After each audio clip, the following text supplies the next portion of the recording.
معزز و مکرم اساتذہ کرام اور میرے عزیز ساتھیوں، السلام علیکم۔ میرا نام ہمنا ہے اور میں جماعت ہفتم کی طالب علم ہوں۔ میری تقریر کا موضوع صدیق اکبر اور عشق رسول صلی اللہ علیہ وآلہ وسلم ہے۔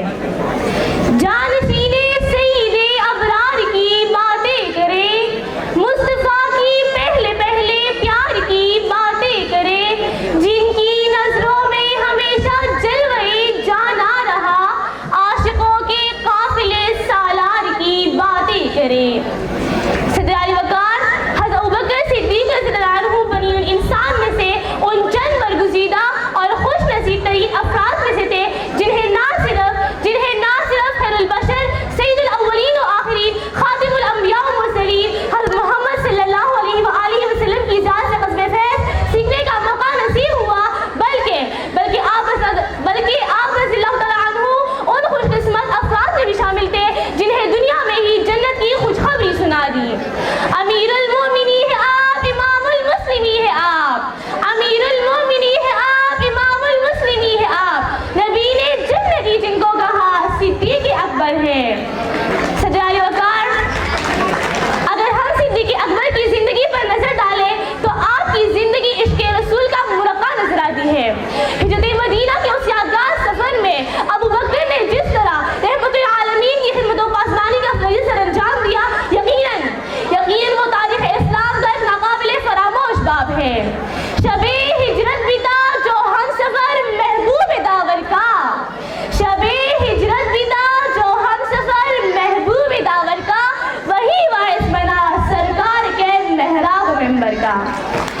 صدر علی وقار، حضرت ابوبکر صدیق رضی اللہ عنہ کی عشق رسول کی سب سے روشن مثال غار حرا کا وہ واقعہ ہے کہ جب آپ وسلم کے آرام و سکون کی خاطر ابو بکر اپنے پاؤں کے اقسام سے رسواتے رہے پر اپنے محبوب کے آرام میں خلل نہ آنے دیا۔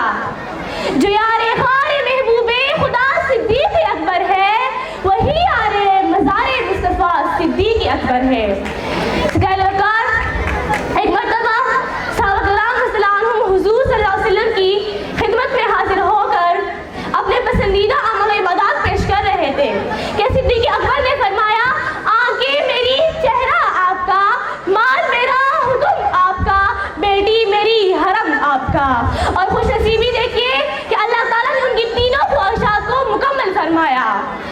سفر ہجرت میں غار ثور میں حضور اکرم صلی اللہ علیہ وسلم کا سر مبارک اپنے گود میں رکھ کے آپ کے چہرے مبارک کا دیدار کرتے رہے، پھر غزوہ تبوک کے موقع پر اپنا سارا مال پیش کر کے اپنی دوسری خواہش کو مکمل کر دیا، اور تیسری خواہش حضرت عائشہ رضی اللہ عنہا کا حضور صلی اللہ علیہ وسلم کی زوجیت میں آنا۔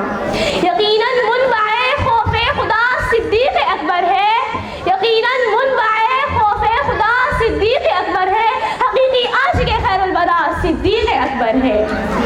صدر علی وقار، آخر میں بس یہی کہنا چاہتی ہوں کہ اللہ مجھے اور آپ کو عاشق رسول بنائے، ہمارا حلیہ عمل و قلب یہ باور کرائے ہو کہ ہاں ہم اسی آخری نبی کے امتی ہیں کہ جن سے صحابہ نے ایسا سچا عشق کر کے دکھایا کہ جن کی مثال نہیں ملتی۔ وہ پہلا مددگار، وہ پہلا صحابی، نبی نے جسے ہر قدم پر دعا دی، وہ افضل بشر بار اعظم بیا ہے، وہ جانے صداقت، وہ جانے وفا ہے۔ فرشتے اسی کی اداؤں پہ عاشق، اسی کی نمازوں دعاؤں پہ عاشق، نبیوں سے کم تر، اماموں سے اعلیٰ، محمد سے ہر دم وفا کرنے والا وہ صدیق اکبر ہے جس کا لقب ہے وہ پہلا خلیفہ، وہ پہلا ادب ہے۔ شکریہ۔